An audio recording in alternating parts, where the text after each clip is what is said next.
From a fundraising standpoint, one thing that's shocking to me is that it takes the same amount of energy if you're going to raise $1 million than if you're going to raise 5 million, if you're going to raise 50 million.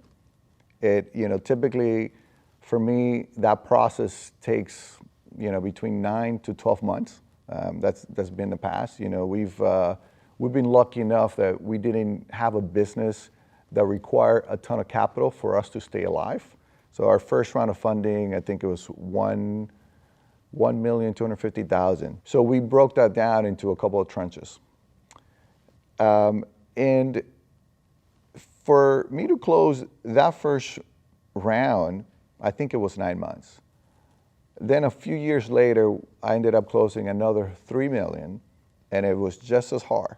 It's unbelievable how much time and effort. And the challenge that you have is that you're walking away from the business to go fundraise. It's a full-time job. So then, it's like, what are you working on? Are you fundraising? Is it a full-time job, or are you growing the business?